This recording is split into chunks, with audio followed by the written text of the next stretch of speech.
عليكم ورحمة الله. كيفكم حبايبي؟ ان شاء الله بخير. اليوم رح نعمل مع بعض الفرانشيسكو بطريقة كتير سهلة ولذيذة. تابعوني. عندي هون كيلو صدور دجاج مقطعته هيك شرايح. رح احط فوقيه بهارات من كل شي نص معلقة صغيرة فلفل اسود، بهارات كاري، فيكم تحطوا بهارات مشكل، بابريكا، توم بودرة، بصل بودرة، وملح. طبعا الملح مندوق ومنشوف بنظبط الملح حسب الذوق. راح اخلطهم كتير مع بعض واتركهم شغلة نص ساعة على جنب. عندي المقلاية هون حطيت فيها معلقتين زيت زيتون. هلا راح احط الدجاج. بسم الله.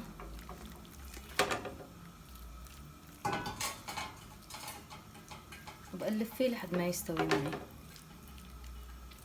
يتغير لونه هيك، بدي اياه ياخد لون شوي اشقر.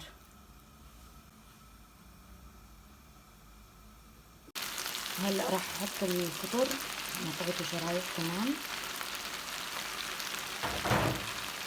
وذرة،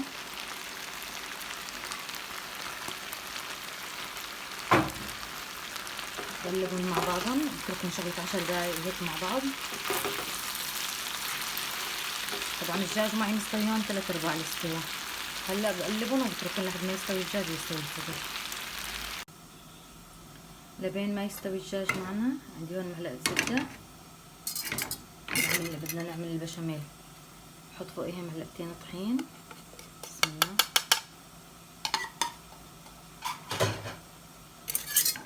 خلطهم مع بعض منيح.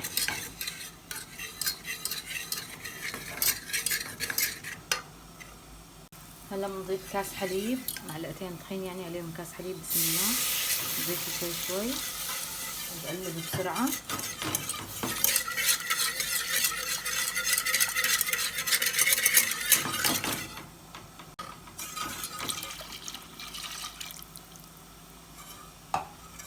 ضل بقلب لحد ما يضل معي لا كباتين ويشتد معي المزيج شوي.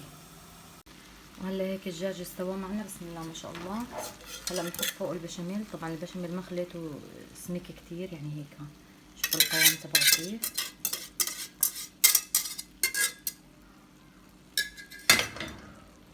وجبنة موزاريلا.